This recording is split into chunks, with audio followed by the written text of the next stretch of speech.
أعوذ بالله من الشيطان الرجيم بسم الله الرحمن الرحيم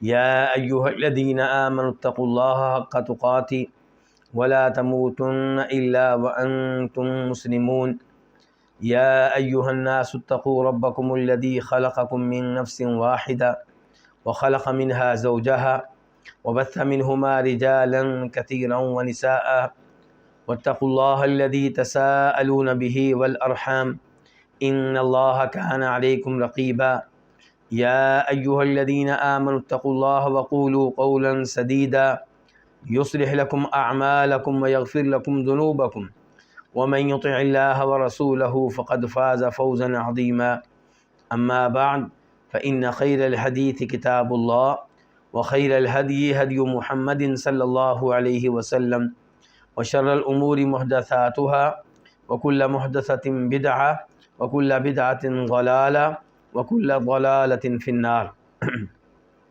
شرح سنہ امام بربہاری رحمہ اللہ کی عظیم الشان تالیف۔ اس کتاب میں علماء کرام نے بہت زیادہ دلچسپی لی، بہت سے علماء کرام نے اس کتاب کو پڑھا، پڑھایا، اس کی شرح کی، اور اب اللہ رب العزت مجھے اور آپ کو موقع دے رہا ہے کہ ہم بھی اس کتاب سے فائدہ اٹھائیں۔ امام بربہاری نے اس کتاب میں بہت سے مسائل بیان کیے ہیں، اور اکثر مسائل وہ ہیں جن کا تعلق عقیدہ سے ہے۔ اور آج جو مسئلہ ہم پڑھنے لگے ہیں وہ ہے مسئلہ نمبر 86۔ امام بربہاری کہتے ہیں وَالْإِيمَانُ بِالشَّرَائِعِ كُلِّهَا، تمام کی تمام شریعتوں پہ ایمان لانا ہوگا، یعنی کہ نبی علیہ السلام کی شریعت پہ بھی ایمان، موسیٰ علیہ السلام کی شریعت پہ بھی ایمان، عیسیٰ علیہ السلام کی شریعت پہ بھی ایمان، اور جناب ابراہیم علیہ السلام اور دیگر جو رسول آئے ہیں ان سب کی شریعتوں پہ ایمان لانا ہوگا۔ ایمان لانے میں ترتیب کیا ہوگی؟ ان کی جو باتیں ہم تک تفصیل کے ساتھ پہنچی ہیں ان پہ تفصیلی ایمان لائیں گے، اور جو باتیں اجمالی طور پہ پہنچی ہیں ان پہ اجمالی طور پہ ایمان لائیں گے۔ مثال کے طور پہ ہمیں پتہ ہے کہ فلاں نبی کی یہ شریعت تھی، لیکن شریعت میں کیا تھا، کون سے مسائل تھے، ہمیں تفصیلات نہیں بتائی گئیں، تو ہم یہاں پہ اجمالی ایمان لائیں گے، مجمل طور پہ ایمان لائیں گے، تفصیل میں جانے کی ضرورت نہیں۔ اور جس شریعت کی تفصیلات بتائی گئیں اس شریعت پہ اجمالی طور پہ ایمان لانا بھی واجب ہوگا، اور تفصیلی طور پہ ایمان لانا بھی واجب ہوگا۔ لیکن اس پہ بھی ایمان لانا ہوگا کہ اب یہ تمام شریعتیں منسوخ ہو چکی ہیں، اور اب جو شریعت نافذ العمل ہے یہ وہ شریعت ہے جو اللہ رب العزت نے جناب محمد الرسول اللہ صلی اللہ علیہ وسلم پہ اتاری ہے۔ اللہ رب العزت سورہ بقرہ میں آیت نمبر 136 میں 136 میں فرماتے ہیں قولوا آمنا باللہ وما انزل الینا وما انزل الی ابراہیم واسماعیل واسحاق ویعقوب والاسباط وما اوتی موسیٰ وعیسیٰ وما اوتی النبیون من ربہم لا نفرق بین احد منہم ونحن لہ مسلمون، کہ تم کہہ دو ہم اللہ تعالیٰ پہ ایمان لائے، اور ہم اس پہ ایمان لائے جو ہماری طرف نازل کیا گیا۔ ہماری طرف مراد کیا ہے؟ مسلمانوں کی طرف، جناب محمد الرسول اللہ صلی اللہ علیہ وسلم کی طرف، اور وہ کیا ہے؟ قرآن اور حدیث۔ وما انزل الی ابراہیم، اور ہم اس پہ بھی ایمان لائے جسے نازل کیا گیا ابراہیم علیہ السلام کی طرف، اور اسماعیل علیہ السلام کی طرف، اور اسحاق علیہ السلام کی طرف، اور یعقوب علیہ السلام کی طرف، والاسباط، اور یعقوب علیہ السلام کی اولاد کی طرف، اور جو شریعت دی گئی موسیٰ علیہ السلام کو اور عیسیٰ علیہ السلام کو، وما اوتی النبیون من ربہم، اور جو بھی نبیوں کو ان کے رب کی طرف سے ملا، جو بھی دین ان کو دیا گیا، جو شریعت ان کو دی گئی، سب پہ ہم ایمان لاتے ہیں۔ لا نفرق بین احد منہم، ہم ان میں سے کسی کے درمیان کوئی فرق نہیں کرتے۔ کیا مطلب ہے اس کا کوئی فرق نہیں کرتے؟ کسی نبی کے درمیان کوئی فرق نہیں ہے۔ اللہ تعالیٰ فرماتے ہیں تلک الرسل فضلنا بعضهم علی بعض، اللہ نے رسولوں کو ایک دوسرے کے اوپر فضیلت دی ہے، برتری دی ہے۔ تو پھر یہاں پہ جو کہا گیا کہ ہم ان رسولوں کے مابین فرق نہیں کرتے، مراد یہ ایمان لانے کے لحاظ سے، یعنی کہ ہم یہودیوں والا کام نہیں کرتے، عیسائیوں والا کام نہیں کرتے۔ یہودیوں نے کیا کیا؟ سب نبیوں پہ ایمان لائے لیکن عیسیٰ علیہ السلام پہ ایمان نہیں لائے، محمد الرسول اللہ صلی اللہ علیہ وسلم پہ ایمان نہیں لائے۔ عیسائی سب پہ ایمان لائے لیکن جناب محمد الرسول اللہ پہ ایمان نہیں لائے۔ یہ کام ہم نہیں کرتے۔ تو یہ جو الفاظ ہیں کہ ہم ان کے مابین فرق نہیں ڈالتے، اس سے مراد کیا ہے؟ ایمان لانے کے لحاظ سے، کہ کچھ پہ ایمان لے آئیں کچھ پہ ایمان نہ لائیں، یہ کام ہم نہیں کرتے۔ اور یہاں موقع کی مناسبت سے میں ایک کلپ کا تذکرہ آپ کے سامنے کرنا چاہوں گا جو مجھے 1-2 دن پہلے دیکھنے کا موقع ملا۔ کلپ میں ایک بریلوی عالم دین گفتگو کر رہے ہیں اور شاید ان کا نام ہے علامہ جاوید اقبال،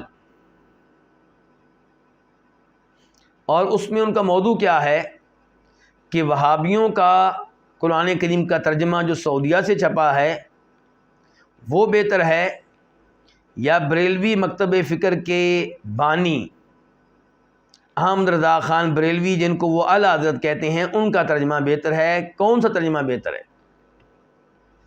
تو وہ کہتے ہیں کہ ہمارا بہتر ہے۔ کیوں؟ ہمارے ترجمے کے پیچھے عشق ہے، محبت ہے نبی علیہ الصلوۃ والسلام سے، اور وہابیوں کا ترجمہ محبت اور عشق سے خالی ہے۔ مثال کے طور پہ انہوں نے ایک آیت یہ پیش کی تھی کہ لا نفرق بین احد منہم، کہ دیکھو وہابیوں کا ترجمہ اس میں کیا لکھا ہوا ہے کہ ہم ان رسولوں میں سے کسی کے درمیان فرق نہیں کرتے۔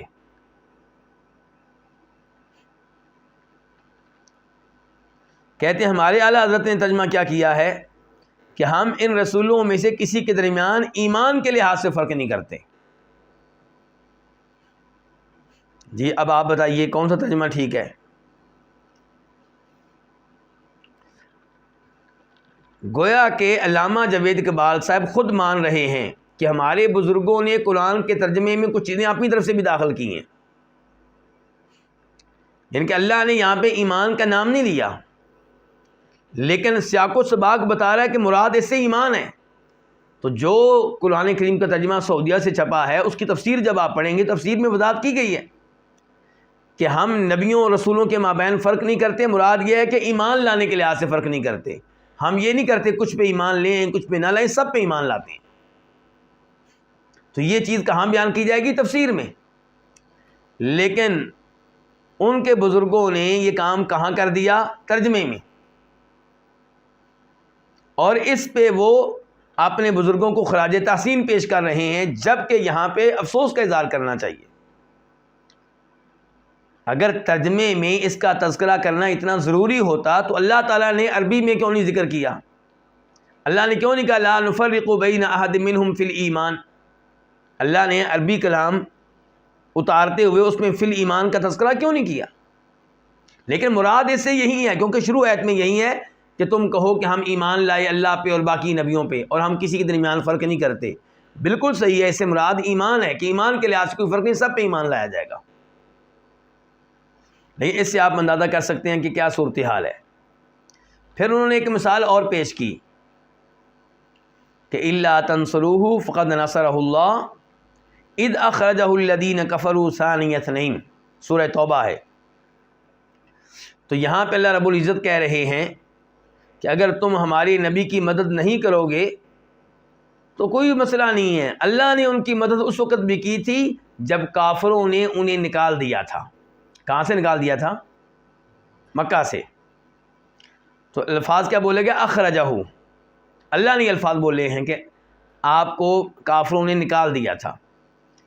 تو ان الفاظ میں کیا اللہ کے رسول کی نعوذ باللہ کوئی توہین ہے؟ بالکل توہین نہیں، بلکہ یہ آپ کی شان اور مقام و مرتبہ کا بیان ہے کہ آپ نے توحید پہ کمپرومائز نہیں کیا، شرک سے مسلسل روکتے رہے اور اس کی وجہ سے مکہ سے نکالا گیا تو نکلنے کے لیے تیار ہو گئے، لیکن یہ نہیں کہا کہ چلو میں آئندہ توحید نہیں بیان کروں گا، آئندہ شرک سے نہیں روکوں گا، بس مجھے مکہ میں رہنے دو۔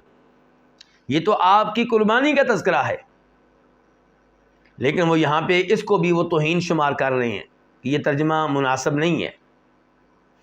پھر انہوں نے اپنے بزرگوں کا ترجمہ پیش کیا، اب میں اس ترجمے کے الفاظ بھول گیا ہوں، لیکن اس میں یہ لفظ لایا گیا تشریف، یعنی کہ اللہ تعالیٰ نے تو کہا تھا نا کہ مکہ والوں نے آپ کو نکال دیا، کافروں نے آپ کو نکال دیا، تو انہوں نے کوئی ایسا لفظ استعمال کیا ہے جس میں کیا آتا ہے تشریف، گویا کہ مکہ سے تشریف لے جانے پہ مجبور کر دیا، اس قسم کے الفاظ کوئی ہیں بھی۔ کیا مکہ والے آپ کے ساتھ یہ کام تشریف کے طور پہ کر رہے، آپ کو عزت دینے کے طور پہ کر رہے تھے؟ وہ تو آپ کو عزت نہیں دینا چاہ رہے تھے۔ تو یعنی کہ ایسا ترجمہ جس میں نعوذ باللہ آپ کہنا چاہتے ہیں کہ اللہ رب العزت کے الفاظ صحیح نہیں ہیں، کیا آپ کہنا چاہتے ہیں؟ اور اس کے اوپر آپ خراج تحسین پیش کر رہے ہیں اپنے بزرگوں کو، جبکہ آپ کو چاہیے تھا کہ افسوس کا اظہار کرتے، لوگوں سے کہتے کہ سعودیہ والا ترجمہ بالکل ٹھیک ہے، وہ لیا کرو، اور ہمارے والا ترجمہ چھوڑ دو کیونکہ اس میں کئی چیزیں اپنی طرف سے داخل کی گئی ہیں۔ تو بہرحال اس کلپ کا یہ فائدہ ہوا کہ جو سمجھدار لوگ ہیں وہ سمجھ جائیں گے کہ ہمارے بزرگوں نے ترجمے میں کیا کی ہے، گڑبڑ کی ہے، چاہے وہ ادب کے نام پہ کی ہے، چاہے وہ احترام اور محبت کے نام پہ کی ہے۔ یہ کام آپ کہاں پہ کریں؟ تفسیر میں کریں، حاشیے میں کریں، ترجمے میں گڑبڑ نہ کریں۔ تو امام برباری کیا کہہ رہے ہیں کہ ایمان لانا ہوگا تمام شریعتوں پہ۔ تمام شریعتوں سے مراد کیا ہے؟ تمام نبیوں کی شریعتوں پہ، خصوصاً وہ معلومات جو اللہ تعالیٰ نے گزشتہ شریعتوں کے بارے میں یا نبی علیہ السلام نے دی ہیں۔ مثال کے طور پہ اللہ تعالیٰ کہتے ہیں وَكَتَبْنَا عَلَيْهِمْ فِيهَا أَنَّ النَّفْسَ بِالنَّفْسِ وَالْعَيْنَ بِالْعَيْنِ وَالْأَنْفَ بِالْأَنْفِ وَالْأُذُنَ بِالْأُذُنِ وَالسِّنَّ بِالسِّنِّ۔ اللہ تعالیٰ کہہ رہے ہیں کہ ہم نے ان پہ لکھ دیا تھا، ان کے توراۃ و انجیل میں لکھ دیا تھا کیا کہ اگر کوئی کسی کو قتل کرتا ہے تو اس کے بدلے میں اس کو قتل کیا جائے گا، اگر کوئی کسی کی آنکھ پھوڑتا ہے تو اس کے بدلے میں اس کی آنکھ پھوڑی جائے گی، اگر کوئی کسی کا کان کاٹتا ہے اس کے بدلے میں اس کا کان کاٹا جائے گا، اگر کوئی کسی کا دان توڑتا ہے اس کے بدلے میں اس کا دان توڑا جائے گا۔ یہ اللہ نے قرآن میں بتایا کہ ہم یہ حکم سابقہ کتابوں میں نازل کر چکے تھے۔ تو اب اس کے اوپر ایمان لانا تو نہایت ضروری ہو گیا، کیونکہ یہ سابقہ شریعت کی وہ بات ہے جو قرآن نے بیان کر دی۔ ایسے ہی مثال کے طور پہ اللہ تعالیٰ نے بیان کیا ہے موسیٰ علیہ السلام کے واقعے میں کہ جب آپ مصر سے بھاگ کر کہاں چلے گئے تھے؟ مدین چلے گئے تھے۔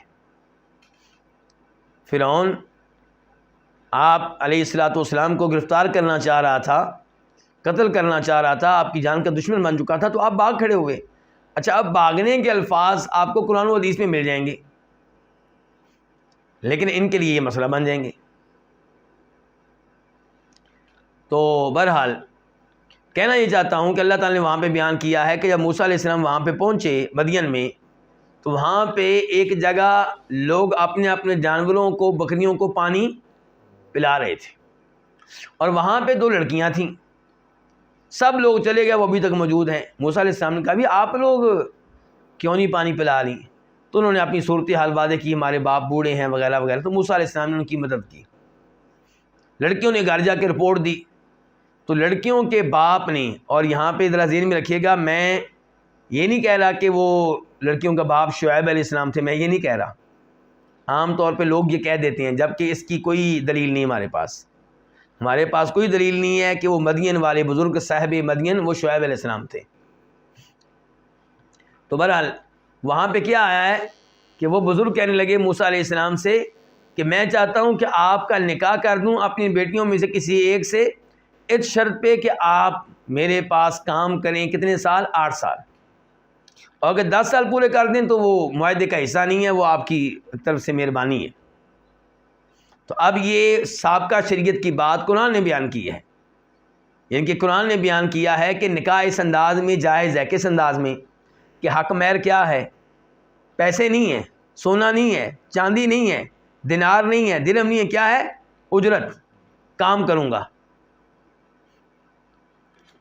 تو اس قسم کی باتیں جو قرآن نے بیان کی سابقہ شریعتوں کی، یا نبی علیہ السلام کی احادیث میں آئی ہیں ان پہ خصوصی طور پہ، اور ویسے عمومی طور پہ تمام شریعتوں پہ ایمان لانا ہوگا۔ ایمان نہ لانے کی مثال کیا ہو سکتی ہے؟ کوئی کہے کہ میں نہیں مانتا کہ موسیٰ علیہ السلام آئے تھے اور ان پہ تورات نازل ہوئی تھی، تو ایسا آدمی مسلمان رہے گا؟ بالکل مسلمان نہیں رہے گا، کافر ہو جائے گا۔ اچھا، اس عبارت کا ایک اور مفہوم بھی ہو سکتا ہے۔ پہلا مفہوم آپ کو کیا بتایا گیا تھا کہ والایمان بالشرائع کلھا، یعنی کہ تمام شریعتوں پہ ایمان لانا ہوگا، ہر نبی کی شریعت پہ ایمان لانا ہوگا۔ اس کا ایک دوسرا مفہوم یہ ہو سکتا ہے کہ نبی علیہ السلام کی پوری شریعت پہ ایمان لانا ہوگا۔ گویا کہ گزشتہ شریعتوں کی بات ہو نہیں رہی یہاں پہ بات ہو رہی ہے نبی علیہ السلام کی شریعت کی، کہ آپ کی شریعت کے ہر حصے پہ ایمان لانا ہوگا۔ یہ نہیں کچھ باتیں مان لیں کچھ چھوڑ دیں۔ افتؤمنون ببعض الکتاب وتکفرون ببعض، وہ کام نہیں کرنا جو اللہ نے بیان کیا کہ یہودی کرتے تھے، کہ اپنی کتاب تورات کے کچھ حصے پہ ایمان لے آتے اور کچھ حصے کے پہ ایمان نہ لاتے، اس کے ساتھ کفر کرتے۔ تو گویا کہ وہ ایمان تورات پہ نہیں لا رہے تھے، وہ اپنے من پہ ایمان لا رہے تھے، اپنے دل کی خواہشات پہ۔ جو دل نے کہہ دیا ایمان لے آئے، تو دل نے نہ مانا ایمان نہ لائے۔ اس جملے کا پھر مطلب یہ ہوگا کہ پوری شریعت پہ ایمان لانا، یعنی کہ قرآن پہ بھی اور صحیح احادیث پہ بھی۔ یہ نہیں کہ قرآن کو مان لیں اور آپ کہیں احادیث کو ہم نہیں مانتے۔ ہاں، احادیث کو ہم لیں گے تاریخی طور پہ، اچھی معلومات مل جاتی ہیں، لیکن یہ باقاعدہ شریعت نہیں ہے، جیسا کہ یہ دعویٰ ہے کن کا؟ جاوید احمد غامدی کا۔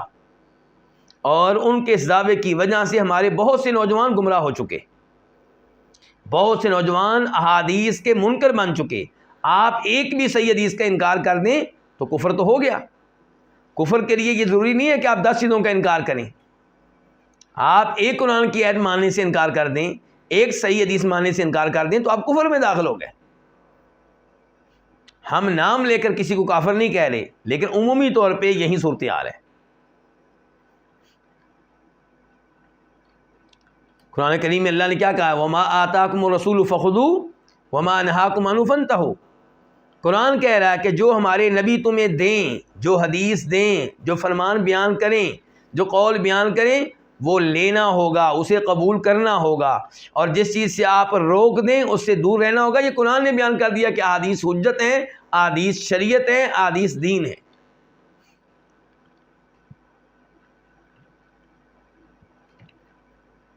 تو امام بھاری کیا کہہ رہے ہیں؟ والایمان بالشرائع کلھا، کہ نبی علیہ السلام کی پوری شریعت پہ ایمان لانا ہوگا۔ لیکن آج کا صورتحال کیا ہے؟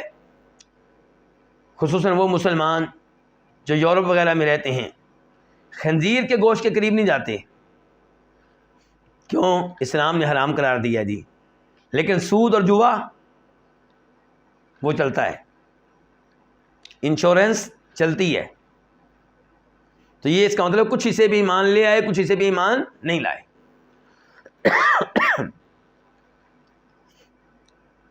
قبلہ کی طرف منہ کر کے پیشاب نہیں کریں گے کیونکہ شریعت نے اسے منع کیا ہے، لیکن نماز اس کے قریب نہیں جانا۔ جس شریعت نے کہا ہے کہ آپ پیشاب پخانہ کرتے ہوئے قبلہ رخ نہ ہوں، اس شریعت نے اس سے کہیں زیادہ آیتیں اور حدیثیں ذکر کی ہیں کہ نماز پڑھنی ہے۔ کیوں جی؟ قرآن کی آیتیں اور حدیثیں جو نماز کے بارے میں آئیں وہ زیادہ ہیں، جو قبلے کے بارے میں تو 1-2 حدیثیں ہیں، 2, 3, 4 کہہ لیں، 5 کہہ لیں، 10 کہہ لیں آپ، جبکہ نماز کے بارے میں تو احادیث سینکڑوں کی تعداد میں، آیات تقریباً سینکڑوں کے قریب ہو جائیں گی، لیکن مسلمان نماز نہیں پڑھیں گے۔ ایک اور مثال لے لیجئے، جھٹکے والی مرغی ہم نے نہیں کھانی جی یورپ میں رہتے ہوئے، یعنی کہ جس بکرے کو، جس مرغی کو ذبح کیا گیا جھٹکے کے ساتھ یا مشینوں کے ساتھ، تو وہ ہم نے نہیں کھانا، لیکن شراب وہ پئیں گے، بدکاری کریں گے۔ تو مسلمان وہ ہے کہ اللہ تعالیٰ کہتے ہیں یا ایھا الذین آمنوا ادخلوا فی السلم کافہ، اے ایمان والو دین میں مکمل طور پہ داخل ہو جاؤ، اسلام میں مکمل طور پہ داخل ہو جاؤ۔ لوگوں کے عجیب و غریب نظریات ہیں، کوئی کہتا ہے جی نماز پڑھنی چاہیے، داڑھی کا کوئی مسئلہ نہیں جی، یہ ذاتی مسئلہ ہے۔ کس نے کہہ دیا ذاتی مسئلہ ہے جی؟ آپ کی عقل چلے گی، آپ کی خواہش چلے گی، یا نبی علیہ الصلوۃ والسلام کا فرمان چلے گا؟ آپ نے داڑھی رکھی بھی اور رکھنے کا حکم بھی دیا، اگر ذاتی مسئلہ تھا تو آپ نے حکم کیوں دیا؟ اور کوئی کہے گا نماز پڑھنی چاہیے، حلال حرام کا خیال رکھنا چاہیے، باقی شلوار ٹخنوں سے اوپر ہو یا نیچے ہو کوئی مسئلہ نہیں ہے۔ کیوں مسئلہ نہیں ہے؟ شریعت اس کو کبیرہ گناہ قرار دیتی ہے۔ شریعت یہ کہتی ہے، بخاری مسلم کی حدیث ہیں، کہ جو اپنی شلوار، اپنی چادر، پینٹ مردوں میں سے ٹخنوں سے نیچے رکھے گا، اللہ تعالیٰ روز قیامت اس سے کلام نہیں کریں گے، اللہ اس سے گفتگو کرنے کے لیے تیار نہیں ہوں گے، اللہ اس کی طرف محبت سے نہیں دیکھیں گے، اس کے لیے دردناک عذاب ہے۔ یعنی کہ شریعت اس کو اتنا بڑا جرم گردان رہی ہے کہ اس کی سزائیں 4 بیان کی ہیں، اور آپ کہتے ہیں کوئی مسئلہ ہی نہیں ہے۔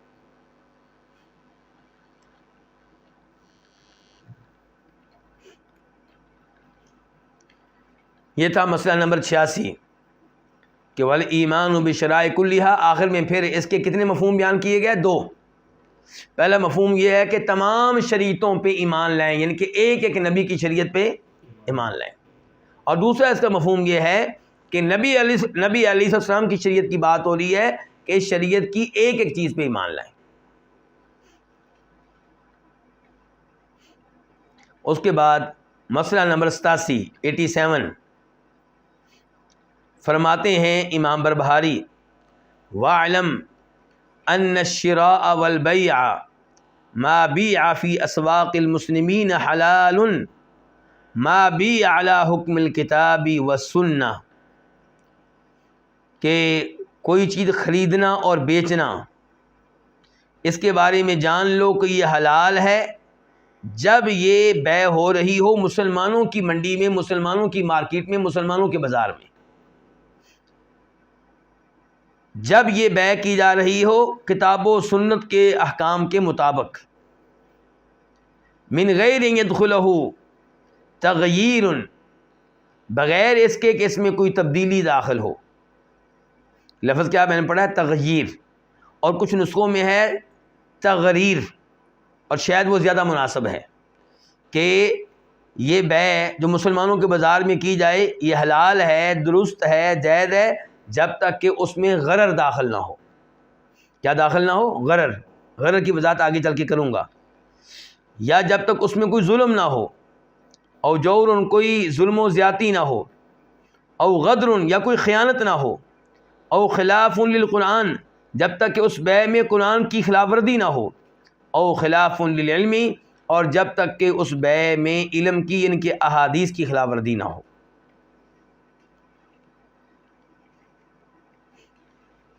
تو یہ ہے جی مسئلہ نمبر 87۔ اس میں سب سے پہلے تو امام بربہاری کہہ رہے ہیں کہ مسلمانوں کے بازار میں، ان کی منڈی میں جب آپ کو چیز خریدیں یا بیچیں تو وہ حلال ہے، شرط یہ ہے کہ اس کی بیع کی گئی ہو کتاب و سنت کے احکام کے مطابق۔ تو یہاں پہ 2 چیزیں ہو گئیں۔ نمبر 1، بیع کہاں پہ ہو رہی ہو؟ مسلمانوں کے بازار میں۔ اب مسلمانوں کے بازار میں آپ امید رکھیں گے مسلمانوں سے کہ انہوں نے گڑبڑ نہیں کی ہوگی، حلال چیز بیچ رہے ہوں گے، حرام چیز بیچ نہیں رہے ہوں گے۔ گویا کہ مسلمان ملک کے گوشت مارکیٹ میں جب آپ گوشت خریدنے جائیں تو آپ خرید سکتے ہیں، یہ سوچ کر کہ چونکہ بیچنے والے مسلمان ہیں، امید ہے کہ ذبح کرتے ہوئے انہوں نے بسم اللہ واللہ اکبر پڑھا ہوگا، اور امید ہے کہ یہ گوشت بکرے کا ہوگا، یہ گدھے کا نہیں ہوگا، کتے کا نہیں ہوگا۔ ہاں، اگر کسی جگہ آپ کو ایسے دلائل ملیں، ایسے اشارے ملیں، ایسی معلومات ملیں کہ اس بازار میں یا اس شاپ میں کوئی صاحب وہ گوشت بیچتے ہیں جو حلال نہیں ہے، تو وہاں پہ آپ خبردار ہو جائیں گے، وہاں پہ آپ توجہ کریں گے، وہاں پہ آپ احتیاط کریں گے۔ لیکن عام حالات میں مسلمانوں کے بازار میں جو بیع کی جائے وہ کیا ہے؟ حلال ہے۔ ایک مسلمانوں کے بازار میں ہو، نمبر 2 کتاب و سنت کے احکام کے مطابق بیع کی گئی ہو۔ چنانچہ اللہ تعالیٰ فرماتے ہیں وَأَحَلَّ اللَّهُ الْبَيْعَ وَحَرَّمَ الرِّبَا، اللہ نے ہر بیع کو حلال قرار دیا ہے اور اللہ نے سود کو حرام قرار دیا ہے۔ تو ہر بیع حلال ہے، قرآن نے بیان کر دیا۔ پھر نبی علیہ السلام نے اپنی احادیث کے ذریعے بتا دیا کہ یہ والی بیع حرام ہے، یہ والی بیع حلال نہیں ہے۔ تو جب تک شریعت خود بیان نہ کرے کہ یہ بیع حرام ہے، ہمارے پاس یہ اصول رہے گا کہ ہر بیع کیا حلال ہے۔ اگر کوئی کسی بیع کو حرام کہتا ہے تو دلیل وہ دے گا۔ یہ سورہ بقرہ کی آیت نمبر 275 ہے، 275۔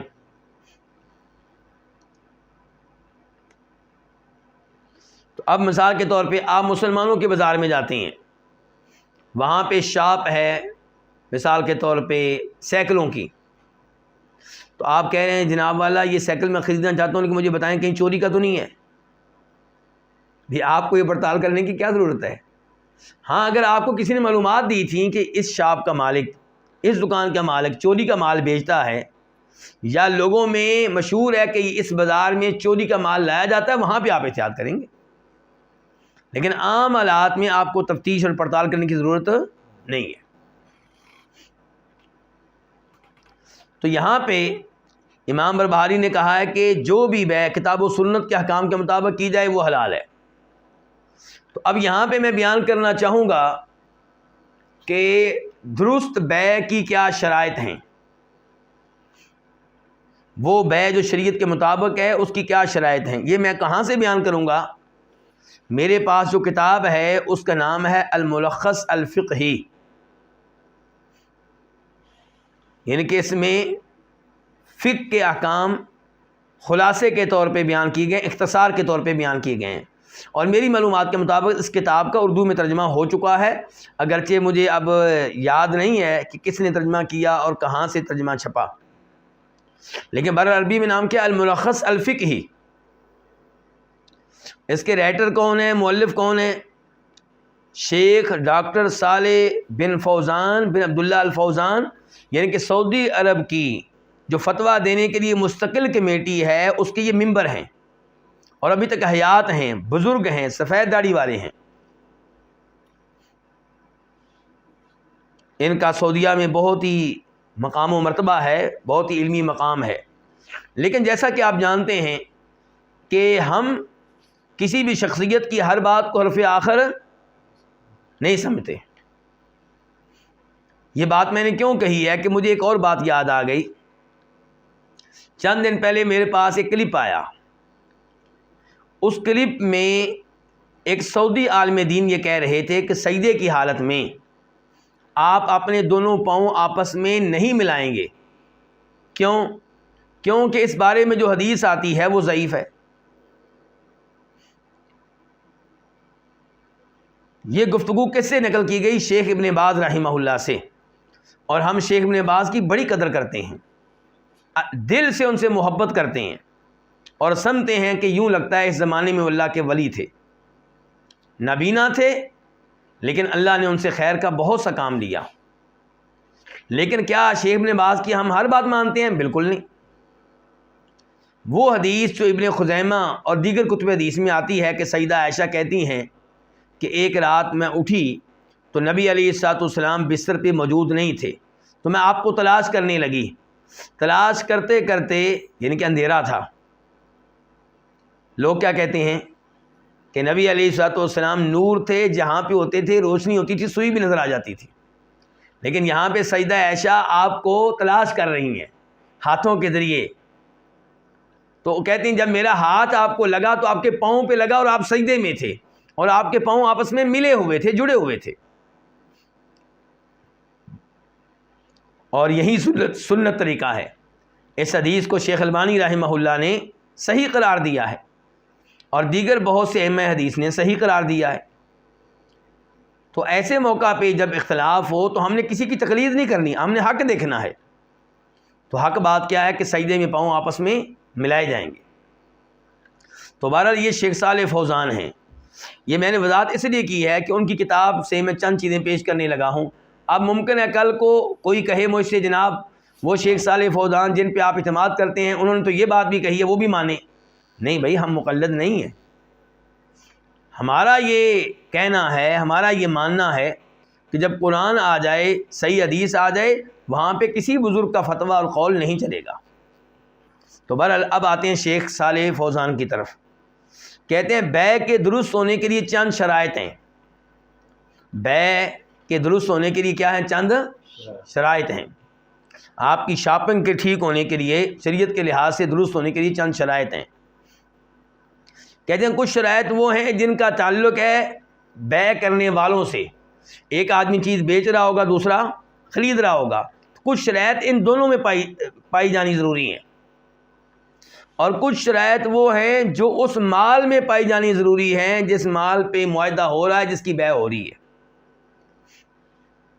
ان شرائط میں سے کوئی بھی شرط اگر غیر موجود ہوگی تو بیع ٹھیک نہیں ہوگی، غلط ہوگی وہ بیع. چنانچہ بیع کرنے والوں میں کیا شرط ضروری ہے کہ وہ دونوں اپنی رضامندی سے یہ بیع کر رہے ہوں، کسی کے اوپر زبردستی نہ کی جا رہی ہو، کسی کے گردن پہ پسٹل رکھ کر یا چھری رکھ کر یہ نہ کہا جائے کہ اپنا مکان بیچو. اگر اس انداز سے کسی سے مکان خریدا جائے گا تو وہ بیع درست، شریعت کے لحاظ سے وہ بیع غلط ہے.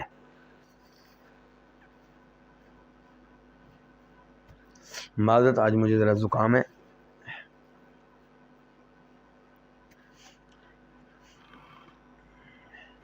اور آج کل ایسا بہت ہو رہا ہے. یہ جو جدید سوسائٹیاں بنائی جاتی ہیں، یہ کہاں بنائی جاتی ہیں؟ بڑے شہروں کے دائیں بائیں. اب دائیں بائیں زمینیں کن کی ہوتی ہیں؟ عام سادہ غریب لوگوں کی اور کسانوں کی. تو یہ لوگ جو ہیں نئی سوسائٹی جب بنانے لگتے ہیں، نیا ٹاؤن آباد کرنے لگتے ہیں، تو ان لوگوں سے زمینیں خریدتے ہیں. چونکہ قیمت اچھی دیتے ہیں تو عام طور پہ لوگ زمین ان کو بیچ دیتے ہیں. لیکن کوئی کہتا میں نہیں بیچوں گا، تو یہ اس کے اوپر پھر کیا کرتے ہیں؟ زبردستی کرتے ہیں، اور یہ غلط ہے. تو بیع میں اگر زبردستی کی جائے گی تو بیع باطل ہے، شریعت کے لحاظ سے غلط ہے، درست نہیں ہے. کیا دلیل ہے؟ فرماتے ہیں نبی کریم صلی اللہ علیہ وسلم، انما البیع عن تراض. درست بیع وہ ہوتی ہے، شرعی بیع وہ ہوتی ہے جو باہمی رضامندی سے ہو. اس حدیث کو بیان کرنے والوں میں ایک امام ابن ماجہ ہے، اور ابن ماجہ میں اس کا نمبر ہے 2185 2185. اور اس شرط کی اصل ہمیں قرآن سے بھی ملتی ہے. اللہ تعالیٰ فرماتے ہیں یا ایھا الذین آمنوا لا تأکلوا اموالکم بینکم بالباطل الا ان تکون تجارۃ عن تراض منکم. اے ایمان والو، تمہیں آپس میں ایک دوسرے کا مال ناجائز طریقے سے، باطل طریقے سے کھانے کی اجازت. ہاں، اگر تمہاری آپس میں باہمی رضامندی سے تجارت ہو رہی ہے، کاروبار ہو رہا ہے، تو شریعت کو کوئی اعتراض نہیں ہے. یہ سورہ نساء ہے، آیت نمبر 29. البتہ اس شرط سے ایک چیز مستثنا ہے. وہ کیا؟ کسی آدمی پہ قرضہ ہے، وہ لوگوں کا قرضہ دیتا نہیں ہے، لوگ اس کی شکایت لے کر جاتے ہیں کس کے پاس؟ حکومت کے پاس، عدالت کے پاس. تو عدالت فیصلہ سناتی ہے کہ اس کا پلازہ، اس کا پلاٹ، اس کی زمین، اس کی گاڑی بیچی جائے اور پیسے ان کو ادا کیے جائیں جن کا اس نے قرض دینا ہے. تو یہ جائز ہے، کیونکہ یہ کام کون کر رہی ہے؟ حکومت کر رہی ہے، اور درست کر رہی ہے، کیونکہ لوگوں کا مال اس کے ذمہ ہے اور یہ دے نہیں رہا. تو یہاں پہ جو زبردستی ہے یہ ناجائز زبردستی نہیں، یہ بالکل ٹھیک ہے.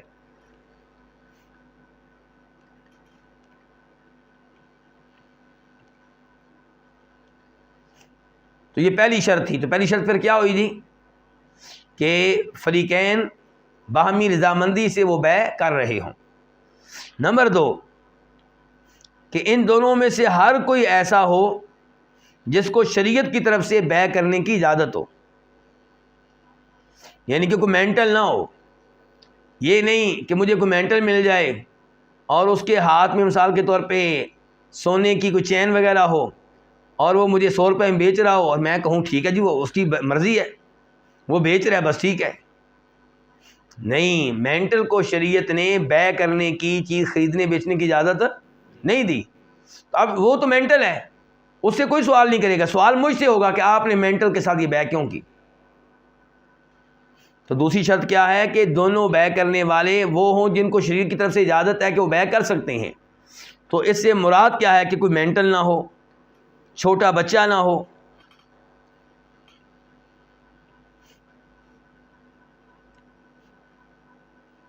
مثال کے طور پہ کسی گھر سے بچانے کے لیے والد صاحب کا مہنگا موبائل اٹھا کر، اب اچھے موبائل کتنے میں مل رہے ہیں جی؟ لاکھ میں، 1.5 لاکھ میں، اور باہر کوئی اس کو جناب 100 روپے دے یا ٹافیاں دے اور اس سے موبائل لے لے اور کہے جناب آپ کے بچے میرے ساتھ بیع کی ہے. نہیں، ایسی بیع کا اعتبار نہیں ہوگا. تیسرے نمبر پہ یہ آپس میں بیع کرنے والے وہ چیز جس پہ بیع ہو رہی ہے اس کے مالک ہوں یا مالک نے ان کو اپنا وکیل مقرر کیا ہو.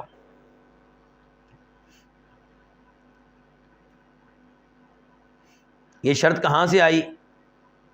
کیونکہ فرماتے ہیں نبی کریم صلی اللہ علیہ وسلم حکیم بن حزام رضی اللہ تعالیٰ عنہ سے، لا تبع ما لیس عندک، کہ حکیم وہ چیز نہ بیچو جو تمہارے پاس نہیں ہے. یعنی کہ مثال کے طور پہ آپ میرے پاس بیٹھے ہوئے ہیں جاوید بھائی، آپ کا موبائل ہے، وہ ان کو پسند آ گیا. آپ کا نام کیا جی؟ ابرار بھائی. جاوید کا موبائل ابرار کو پسند آ گیا، ابرار نے مجھے بتایا، تو میں کہوں جی کتنے میں خریدنا چاہتے ہیں آپ بتائیں؟ وہ کہتے ہیں جی 50,000 میں. میں کہتا ہوں ٹھیک ہے جی، ہوگی بیع پکی. اب بیع پکی کرنے کے بعد پھر میں جاوید سے کہہ رہا ہوں یار مجھے یہ موبائل بیچ دو، تو یہ غلط ہے، کیونکہ جب میں نے بیع موبائل کی ہے تب میں اس کا مالک نہیں تھا، تو یہ غلط ہے. تو آپ وہ چیز نہیں بیچ سکتے جس کے آپ مالک نہ ہوں.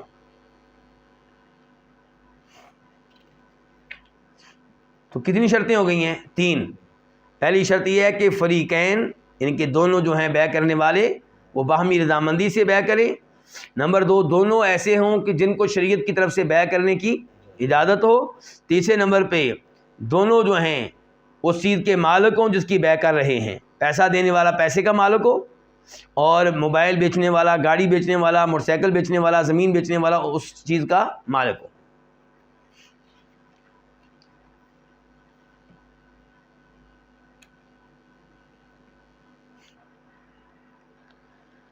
اب کچھ شرائط اس چیز میں ہیں جس کی بیع ہو رہی ہے. پہلے نمبر پہ شرط یہ ہے کہ وہ ایسی چیز ہو جس سے فائدہ اٹھانے کی شریعت نے اجازت دی ہو. چنانچہ شراب کی بیع جائز نہیں ہے. شریعت نے اجازت دی ہے جی شراب پینے کی، شراب سے فائدہ اٹھانے کی شریعت نے اجازت نہیں دی. ادھر سے تو اس لیے شراب کی بیع کرنا غلط ہوگا. خنزیر کی بیع کرنا غلط ہوگا. میوزک کے آلات، موسیقی کے آلات کی بیع کرنا غلط ہوگا. مردار کی بیع کرنا غلط ہوگا، کیونکہ فرماتے ہیں نبی علیہ الصلوۃ والسلام ان اللہ ورسولہ حرم بیع الخمر والمیتۃ والخنزیر والاصنام، کہ اللہ تعالیٰ نے شراب کی بیع کو حرام قرار دیا ہے اور مردار کی بیع کو حرام قرار دیا ہے اور خنزیر کی بیع کو حرام قرار دیا ہے اور بتوں کی بیع کو بھی حرام قرار دیا ہے. یعنی کہ آپ کسی سے مجسمہ خریدیں تو یہ غلط ہے، اس کی اجازت نہیں ہے. یہ بخاری مسلم کی حدیث ہے. بخاری میں اس کا نمبر ہے 2236 2236.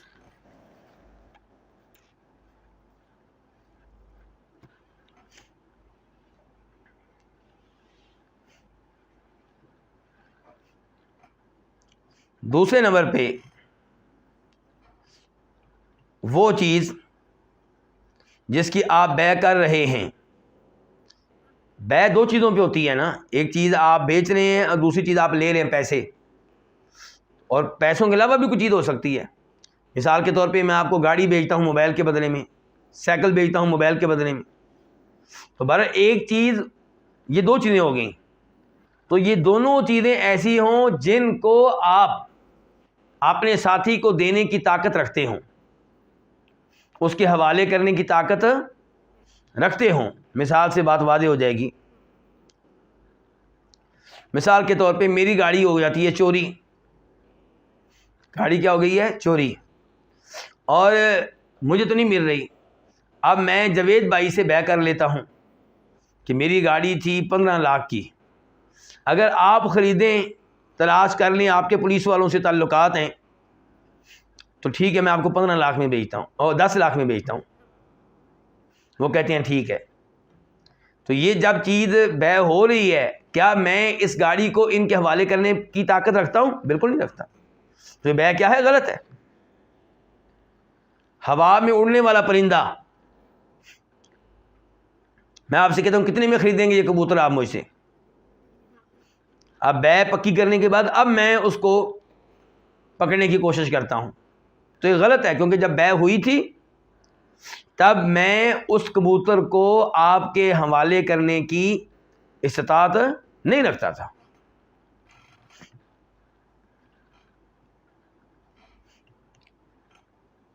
تیسرے نمبر پہ کہ دونوں چیزیں جن کی بیع ہو رہی ہے یہ واضح طور پہ معلوم ہوں فریقین کو، یعنی کہ ان میں جہالت نہ ہو، غرر نہ ہو۔ اس کی مزید تفصیلات آگے آئیں گی، لیکن فی الحال ایک مثال دے دیتا ہوں۔ مثال کے طور پہ کسی جانور کے پیٹ میں جو بچہ ہے اس کی بیع کر لینا۔ یہ ابھی تمہیں پتہ ہی نہیں بچہ کیسا ہوگا، لنگڑا ہوگا، کانا ہوگا، نر ہوگا، مادہ ہوگا، مذکر ہوگا، مؤنث ہوگا، میں کچھ نہیں پتا۔ یا آپ کی بھینس کڑی ہے اور میں کہتا ہوں آپ کی بھینس کے تھنوں میں جو دودھ ہے یہ مجھے بیچ دیں آپ کتنے میں، 1000 روپے میں۔ اب پتہ نہیں کتنا دودھ ہے کتنا نہیں ہے، تو یہ صورتحال جو ہے یہ ٹھیک نہیں ہے۔ تو یہ بیع کی شرائط ہیں جن کا خیال رکھنا ہوگا کوئی چیز بیچتے ہوئے اور خریدتے ہوئے۔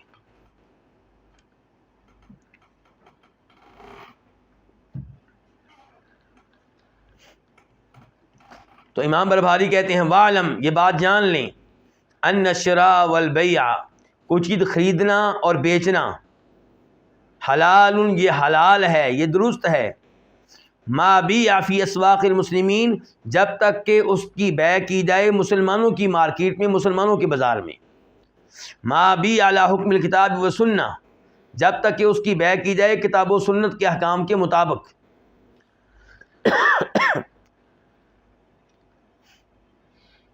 تو اب یہاں پہ ایک شرط یہ بھی لگا دی ہے امام بربہاری نے، کتاب و سنت کے احکام کے مطابق بیع ہو۔ مثال کے طور پہ دو آدمی آپس میں راضی ہو جاتے ہیں حرام چیز کی بیع پہ، ایک شراب بیچنے والا دوسرا خریدنے والا، اب یہ دونوں راضی ہیں اس بیع پہ، تو کیا ان کی رضامندی کا اعتبار ہوگا؟ بالکل کوئی اعتبار نہیں ہوگا، کیونکہ یہ بیع کتاب و سنت کے احکام کے خلاف ہے۔ من غیر ان یدخلہ تغییر، بغیر اس کے کہ اس میں کوئی تبدیلی داخل ہو، یا اس کا مطلب یہ ہے کہ بغیر، یا اس کو آپ پڑھیں گے تغریر، بغیر اس کے کہ اس میں کوئی کیا ہو، غرر ہو۔ اب غرر کس کو کہتے ہیں اس کی وضاحت ذرا میں تفصیل کے ساتھ آپ کے سامنے رکھنا چاہوں گا، کیونکہ عام طور پہ ہم جو بیع کر رہے ہیں ان میں غرر ہوتا ہے۔ اب آپ کہیں گے غرر کہتے کس کو ہیں؟ غرر کے مختلف معنی بیان کیے گئے ہیں۔ دھوکہ،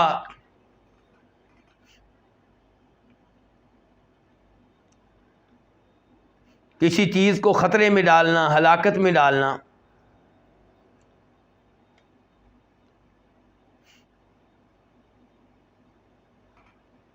تو اب جو غرر کی بیع ہے اس کی مثالیں کیا ہیں؟ غرر جو ہے یہ کبھی ہوتا ہے قیمت میں اور اس کی مقدار میں۔ مثال کے طور پہ کوئی چیز بیچنا 2 قیمتوں پہ، کتنی قیمتوں پہ؟ 2 قیمتوں پہ۔ آپ کہتے ہیں کہ یہ موبائل میں آپ کو بیچ رہا ہوں، اگر آپ نقد لیں گے تو یہ 1.5 لاکھ کا ہے، اور اگر آپ قسطوں پہ لیں گے تو یہ 2 لاکھ کا ہے۔ وہ کہتا ہے ٹھیک ہے جی، بات میری اور آپ کی ڈن ہوگی، پکی ہو گئی۔ اب میں بعد میں آپ کو بتاؤں گا کہ میں نقد پہ لے رہا ہوں یا یا ادھار پہ لے رہا ہوں. تو فی الحال اس موبائل کی کتنی قیمتیں ہیں؟ 2، یا 2 لاکھ یا 1.5 لاکھ. تو یہ غلط ہے کیونکہ اس موبائل کی قیمت میں غرر پایا جا رہا ہے، دھوکہ پایا جا رہا ہے، خطرہ پایا جا رہا ہے، اس کی وجہ سے لڑائی ہونے کا خطرہ ہے.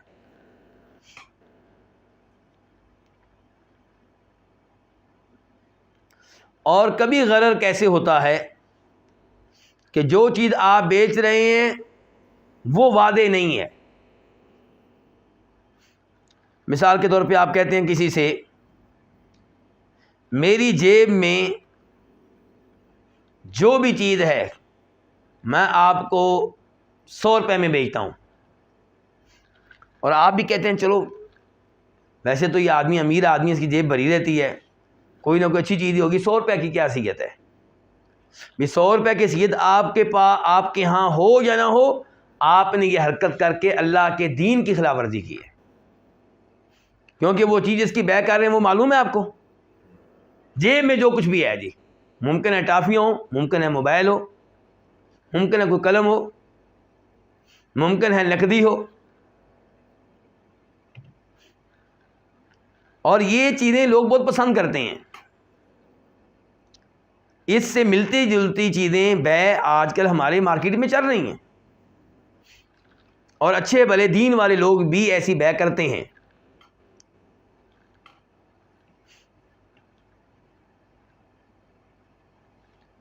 اور کبھی غرر کہاں سے ہوتا ہے کہ جو چیز آپ بیچ رہے ہیں وہ تو معلوم ہے، لیکن اس کی مقدار اور اس کے اوصاف معلوم نہیں ہے. اس کی مثال پہلے دے چکا ہوں. بھینس کھڑی ہے آپ کی، اور میں کہتا ہوں کہ اس کے تھنوں میں جتنا بھی دودھ ہے وہ میں نے آپ سے خریدا کتنے میں؟ 100 روپے میں. اب یہ تو پتہ ہے کہ اس کے اندر کیا ہوگا؟ دودھ، لیکن دودھ کتنا ہے کچھ پتہ نہیں. تو یہ غرر پایا جا رہا ہے، تو یہ کام درست نہیں ہے. اور کبھی غرر اس لحاظ سے ہوگا کہ جس چیز کی آپ بیع کر رہے ہیں اسے آپ دوسرے فریق کو دینے کی طاقت نہیں رکھتے، جیسا کہ پہلے گفتگو ہو چکی ہے. مثال کے طور پہ سمندر میں جو مچھلیاں ہیں وہ میں آپ کو کہتا ہوں آپ مجھے بیچ دیں. بھی سمندر میں مچھلیاں پتہ نہیں کتنی ہیں کتنی نہیں ہیں. تو یہ غلط ہے، یہ اس انداز سے جو بیع کی جائے گی وہ غلط ہے. یا غرر اس لحاظ سے ہے کہ جہالت ہے، بات غیر واضح ہے. کس معاملے میں؟ کہ سودا تو ہو چکا موبائل کے اوپر یا موٹر سائیکل کے اوپر یا گاڑی کے اوپر یا پلاٹ کے اوپر یا گھر کے اوپر، لیکن کب میں آپ کو دوں گا یہ واضح نہیں ہے. یا آپ نے گاڑی لے لیا، پیسے مجھے کب دیں گے یہ طے ہی نہیں ہوا. کیا طے ہوا جی؟ میں آپ سے کہتا ہوں چلو جی آپ گاڑی لے جائیں، قیمت اس کی 6 لاکھ روپیہ ہے، جب آپ کے حالات ٹھیک ہوں آپ مجھے دے دیں. تو یہ بیع درست نہیں ہے، اس سے لڑائی جھگڑے ہوتے ہیں. اب میں نے کیا کہا آپ سے؟ جب آپ کے حالات ٹھیک ہوں. اب ہو سکتا ہے کہ آپ شرم و حیا کے مالک ہوں اور آپ کہیں یار اس نے میرے ساتھ نیکی کی ہے تو میں نے اس کو تنگ نہیں کرنا، آپ 6 مہینے مجھے پیسے دے دیں. اور ممکن ہے کہ آپ کہیں لو جی معاہدہ یہ ہوا تھا کہ جب حالات ٹھیک ہوں، میں نے تو ابھی گھر بنانا ہے، بچوں کی شادیاں کرنی ہیں، میرے بڑے منصوبے ہیں، 20-25 سال کے بعد دے دوں گا. لڑائی ہوگی کہ نہیں ہوگی؟ شریعت یہ شرائط مقرر کر کے ہمیں لڑائی سے بچانا چاہتی ہے.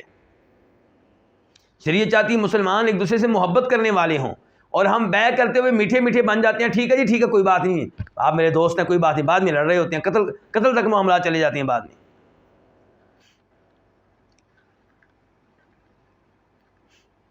یا آپ مجھ سے گاڑی خریدتے ہیں اور میں کہتا ہوں گاڑی آپ کو ملے گی کب؟ اللہ معاف فرمائے مجھے مثال دینا پڑی ہے، اللہ تعالیٰ میرے والد صاحب کو زندگی دے. میں کہتا ہوں گاڑی میں دوں گا تب جب میرے ابا جی فوت ہو جائیں گے، کیونکہ جب تک وہ زندہ ہیں انہوں نے گاڑی کے قریب نہیں آنے دینا. وہ فوت ہو جائیں گے تو میں آپ کو گاڑی بھیج دوں گا، پیسے آپ مجھے بھی دے دیں. تو یہ کیا ہوا جی؟ جب فوت ہو جائیں گے یہ تو کوئی وقت نہ پتہ نہیں وہ کب فوت ہوں. تو یہ غرر ہے، یہ جہالت ہے. تو اس قسم کی بہت سی مثالیں ہیں کس کی؟ غرر کی. اور ہم لوگ ان چیزوں میں کیا کرتے ہیں؟ سستی کرتے ہیں، اور یہ درست نہیں ہے۔ تو امام بربہاری کہہ رہے ہیں کہ یہ بات جان لیں کہ ان الشراء والبیع، جو چیز آپ خریدیں اور بیچیں، ما بھی فی اسواق المسلمین حلال، جب تک اس کی بیع مسلمانوں کے بازار میں ہو رہی ہے وہ حلال ہے۔ لیکن ایک شرط ساتھ اور ہے، پہلی شرط کیا ہے؟ مسلمانوں کے بازار میں۔ دوسری ما بھی علی حکم الکتاب و سنہ، کتاب و سنت کے احکام کے مطابق وہ بیع کی جائے۔ من غیر یدخلہ التغریر، اس میں غرر نہیں ہونا چاہیے۔ غرر کا معنی آپ جان چکے ہیں، یعنی کہ بیع کو رسک میں ڈال دینا، خطرے میں ڈال دینا، جہالت ہونا اس میں۔ او ظلم او جور، اور بغیر اس کے کہ اس میں کوئی ظلم و زیادتی ہو۔ ظلم و زیادتی کیا ہے؟ کہ آپ کسی کو بیع کرنے پہ کیا کریں؟ مجبور کر دیں۔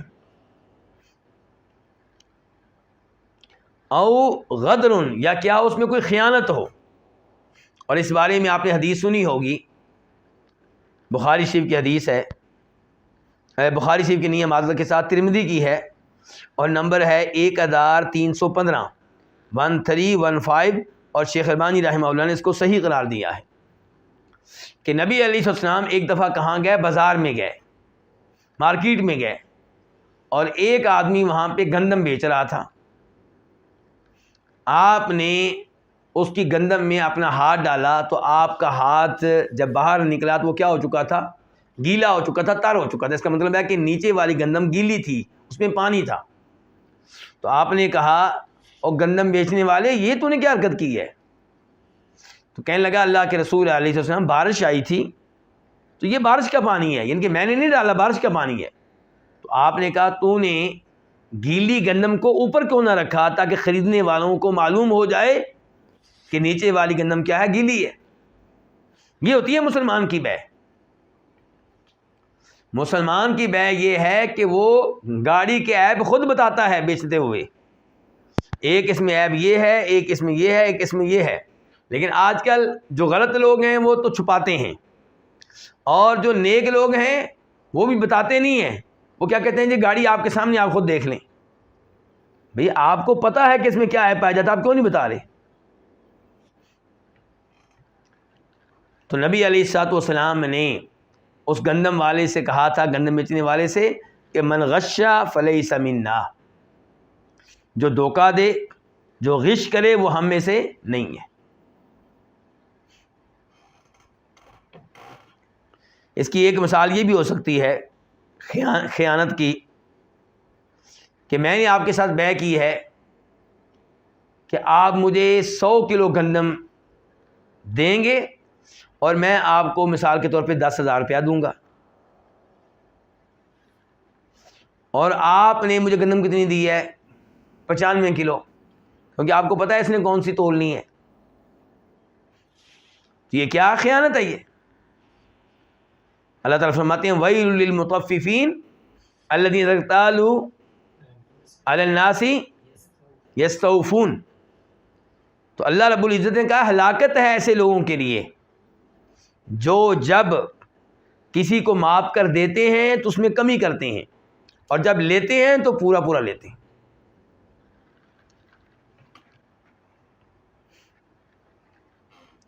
امام برباری اس کے بعد کہتے ہیں او خلاف للقرآن، یعنی کہ امام برباری پہلے کہہ چکے تھے کہ مسلمانوں کے بازار میں جو بھی آپ بیع کریں گے وہ حلال ہوگی جب تک کہ کتاب و سنت کے احکام کے مطابق ہو۔ پھر بتایا کہ وہ غلط کیسے ہوگی؟ جب اس میں غرر ہو، یا اس میں کوئی ظلم و زیادتی ہو، یا اس میں کوئی خیانت ہو، او خلاف للقرآن، یا اس میں قرآن کی مخالفت ہو۔ قرآن نے شراب کو کیا قرار دیا؟ حرام قرار دیا ہے۔ قرآن نے جوے کو حرام قرار دیا ہے۔ یا ایھا الذین آمنوا انما الخمر والمیسر والانصاب والازلام رجس من عمل الشیطان فاجتنبوہ لعلکم تفلحون۔ اللہ تعالیٰ کیا کہہ رہے ہیں کہ شراب اور جوا اور پانسے کے تیر اور آستانے یہ گندی چیزیں ہیں، شیطان کے اعمال ہیں، تم ان سے دور رہو تاکہ تمہیں کامیابی ملے۔ شیطان شراب کے ذریعے، جوے کے ذریعے تمہارے درمیان دشمنی ڈالنا چاہتا ہے، عداوت ڈالنا چاہتا ہے، تو کیا تم لوگ ان چیزوں سے بعد آ جاؤ گے؟ تو اللہ تعالیٰ نے ان کو حرام قرار دیا، اب ان کی کوئی بیع کرتا ہے تو غلط کر رہا ہے، قرآن کے خلاف ہے یہ بیع۔ ایسے ہی جوئے والے سارے کام، مثال کے طور پہ پرائز بانڈ، یہ جوا ہے، اس میں سود بھی ہے جوا بھی ہے۔ انشورنس، بیمہ، اس میں کیا ہوتا ہے؟ اس میں سود بھی ہوتا ہے، اس میں جوا بھی ہوتا ہے، اور قرآن نے سود سے بھی منع کیا ہے اور جوے سے بھی منع کیا ہے۔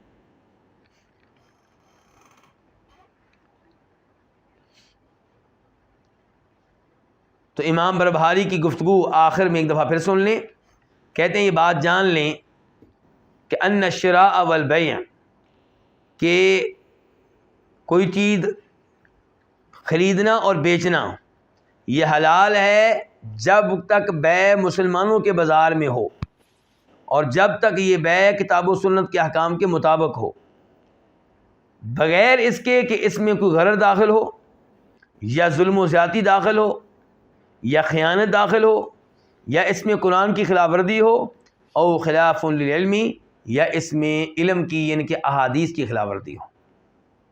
مثال کے طور پہ بت ہیں، ان کی بیع کو کس نے حرام قرار دیا؟ احادیث نے۔ تو بہت سے امور ہیں جن کی بیع کو شریعت حرام قرار دیتی ہے۔ مثال کے طور پہ بلی آپ خرید سکتے ہیں، بلی کی قیمت آپ لے سکتے ہیں، نہیں، شریعت اسے منع کرتی ہے۔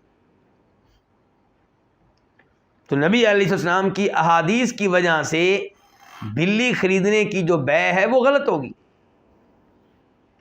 کتا خریدنے کی بیع غلط ہوگی، الا یہ کہ کتا اس مقصد کے لیے ہو جس مقصد کے لیے شریعت نے اجازت دی ہے، کھیتی باڑی کے لیے، کھیتی باڑی کی حفاظت کے لیے، جانوروں کی حفاظت کے لیے، یا شکار کے لیے۔ ان تین امور کے لیے کتا اگر خریدا جائے تو اس میں اختلاف ہے کہ وہ خریدنا جائز ہے یا نہیں جائز، امید ہے کہ انشاءاللہ وہ جائز ہوگا۔ لیکن اس کے علاوہ کتا خریدنا، بیچنا، اس کی قیمت وصول کرنا، یہ کیا ہے؟ غلط ہے۔ تو جس بیع سے قرآن نے منع کیا وہ بھی غلط، اور جس بیع سے احادیث نے منع کیا وہ بھی غلط۔ اور جس بھی بیع میں غرر آ جائے، جہالت آ جائے، وہ چیز واضح نہیں ہے جو آپ بیچ رہے ہیں، یا اس کی قیمت واضح نہیں ہے، یا کب دیں گے یہ واضح نہیں ہے، یا چیز واضح ہے تو اس کے اوصاف واضح نہیں ہے۔ گاڑی دی میں آپ کو بیچ رہا ہوں، کون سی گاڑی دی؟ کوئی پتہ نہیں۔ گاڑی تو سستی سے سستی مل جاتی، مہنگی سے مہنگی بھی مل جاتی ہے۔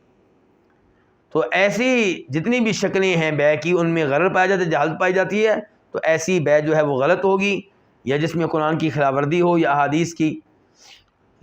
اب اس کے بعد مسئلہ نیا ہے، اس پہ کافی وقت لگ جائے گا اور وقت کم ہے، اس لیے میں آج کے درس کا یہیں پہ اختتام کرتا ہوں۔